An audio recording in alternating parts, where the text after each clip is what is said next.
Here is the classic ladder problem in the equilibrium chapter, and for this ladder it is 4.8 meters long and it has a mass of 16 kilograms. The question also states that there's no friction on the vertical side of the wall, which is good. And we're going to start off by drawing a free body diagram for this particular problem. Now for all these ladder problems, there's always going to be a force at the very end where the ladder is touching the wall here and the wall is pushing back with the force like that. So this is like the force of the wall. And since the ladder has a mass of 16 kilograms, what that means is there's a center of gravity and there's a force of gravity acting in the downwards direction. Now at the very bottom of the ladder, there's two other forces that are also acting here. So we have this normal force that's going in the upwards direction. And we also have a force of friction on the ground here. And for all these ladder problems, it's noted that the force on the wall is actually equal to the force of the friction. All right, and this is one of the kind of concepts that will allow the ladder to be in that position, so the horizontal forces are balanced out. So those are some of the key features that you need to have on your free body diagram. And for the ladder problems I'll be talking about in this video guide, it's also important to note that the force of the wall equals to the force of the friction. Okay, so that is your free body diagram right there. Okay, and then for the second question, we want to find the minimum force of friction needed at the base of the ladder to keep it from sliding. Okay, so let's go ahead and take a look at our ladder here. I'm going to erase some of the forces here, and I'll redraw them in. So we do want to find the force of friction over here. But I would start off by finding all the corresponding angles. So there's an angle of 90 degrees right there. And if this is 65 degrees, then the corner angle, this is going to be 25 degrees. Right, so you might want to just fill in all the missing angles, and from there on, let's go ahead and work from the free body diagram here. So it was stated that this is the center of gravity, and I will go all the way down here. That's the force of gravity, and that means that this is going to be at 25 degrees. And from the force of gravity component, I do want to say that there's a force acting in this direction, the adjacent side. And then we also have the perpendicular side, and this is what we want, right? We want that perpendicular side, and in my previous videos I would just label this as a vertical force. I'll label it as Fy, and Fy is going to equal to, well, the 25 degrees, as I mentioned, is next to the ladder here. This is the adjacent side, so this is going to be, the vertical force can be calculated as force of gravity times sine of 25 degrees. So we've been using that kind of technique a lot of times in this course. So we'll use it one more time. Okay, so then I will erase that now. And from the wall here, we do have a horizontal force like this, which is the force of the wall.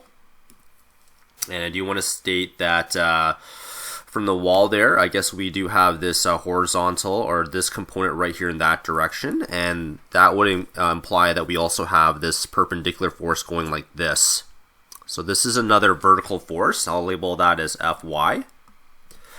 And we do know that if this is 65 degrees, then this is also going to be 65 degrees, right? So these two angles, 65 and 25, that must add to 90 degrees.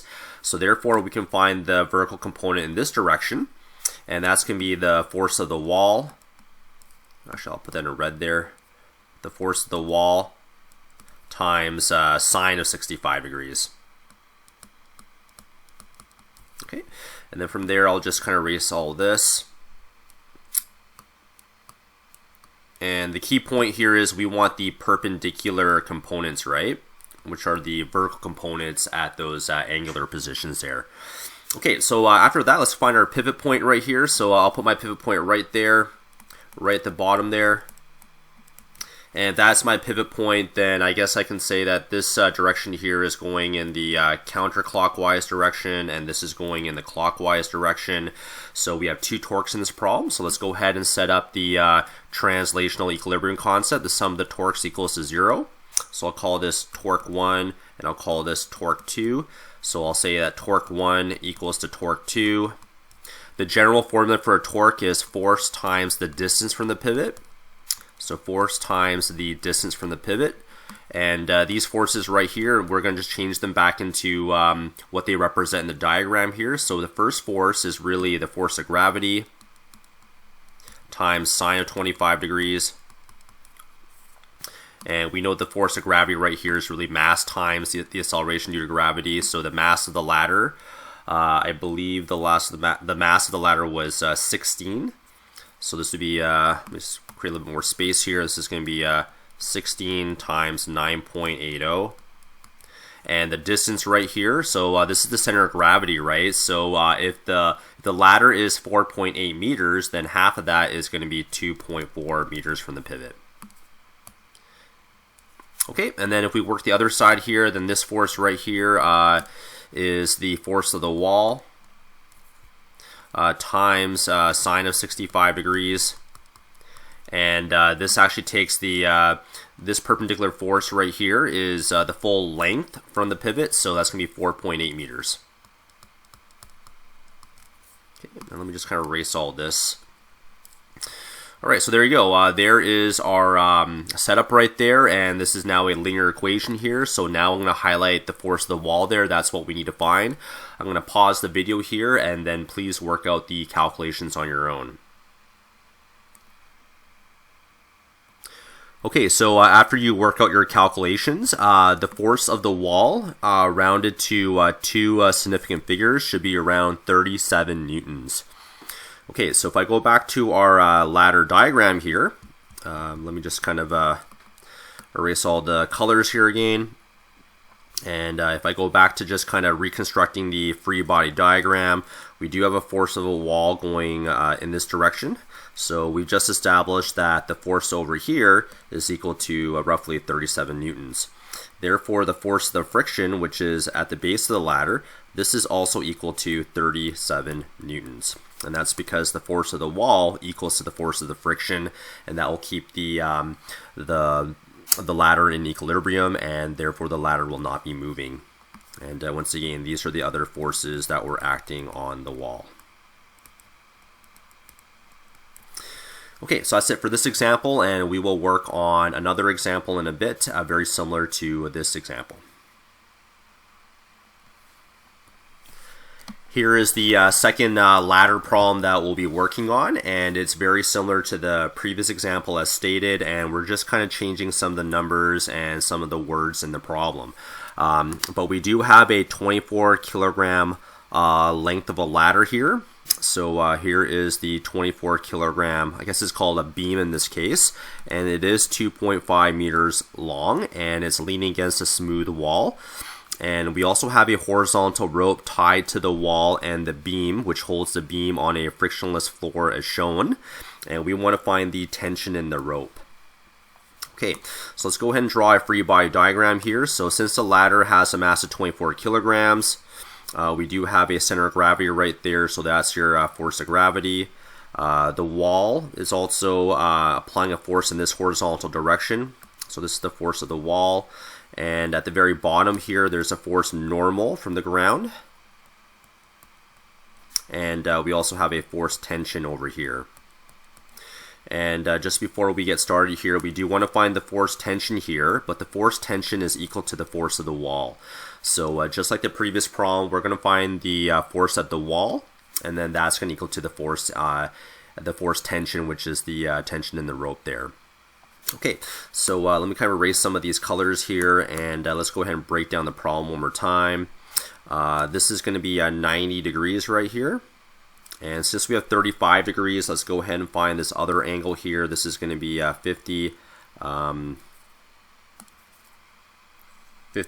55 degrees right there. Okay, and once we have that established, let me kind of blow this up. And I like to kind of work with the center of gravity right here, so I can go straight down. I'll call that the force of gravity there. So if this is 35 degrees, and this angle right here is also 35 degrees. And then from that center of gravity, I like to kind of draw out the components here. So this purple component there, I don't really need, but what I need is the vertical component here, which will create the 90-degree box. So I'll call this Fy. And as mentioned, this angle here is going to be 35 degrees. And the 35 degrees is adjacent to this side of the ladder. So therefore, if you want to find Fy, just like the previous problem, it's going to be Fg times sine of 35 degrees. Okay, and that's the component that we do want. I'm going to erase this now.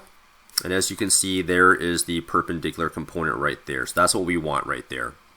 Okay, and if I continue to draw another line like that, we did establish that this was 55 degrees. If this is 55 degrees, then this angle right here has to be 55 degrees by the alternate interior angles concept. Or we can also notice that 55 plus 35 gives you the 90 degrees, right? Okay, so from here we do have a component in this direction. And then if I go straight up, there is my vertical component right there. I'll call this, well, that's the force of the wall, right? So if I want to find the vertical component right here in purple, this is going to be equal to the force of the wall times sine of 55 degrees. Now remember, if this angle is adjacent to this side, it's always going to be sine of that angle. Okay, so there you go. Let me erase all that now. And once again, here's our perpendicular box right there. And there you go. We have all the right components here. And what we're going to do now here is we are going to set up a torque expression. So the sum of the torques equals to 0. Now there's two torques going in the opposite direction. So we can just get right into torque 1 equals to torque 2. I'm not going to bother with the clockwise, counterclockwise. And we can put our pivot right here, just like the previous problem here. Okay, the general formula for a torque is force times the distance. This is also going to be force times the distance. Okay, so this force right here we can exchange for that now. So this will be Fg times sine of 35 degrees, and the center of gravity is always half the distance of the I guess the ladder here, or the beam. And if the beam is going to be 2.4 meters. I guess half of that is going to be 1.2. So the center of gravity is 1.2 meters from the pivot point. And then let me erase this now. And I guess this force right here is corresponding to this whole force there. So this will be force of the wall times sine of 55 degrees. And that takes the full 2.4 meters from the pivot point. Let me erase all that now. One more thing I'll say, that Fg is the same thing as the mass times the acceleration due to gravity, so I'll erase that, and I'll write in the mass right here, which is 24 kilograms, and we'll times that by 9.80. Okay, so we have enough information here now to solve for Fw. I'm going to pause the video again, and let's just check to see if your calculations match up with what I have. Okay, so based on my calculations, rounded down to two significant figures, I get 82 newtons. And so if I go back to my diagram now, let me go ahead and erase all of this. Let's go back to our free body diagram now. So we've just established that the force of the wall right here, and in order for this to be in equilibrium, it's going to be 82 newtons. And therefore the force in the rope right here, the force tension here, this is also going to be 82 newtons. Okay, so there is our answer for this problem.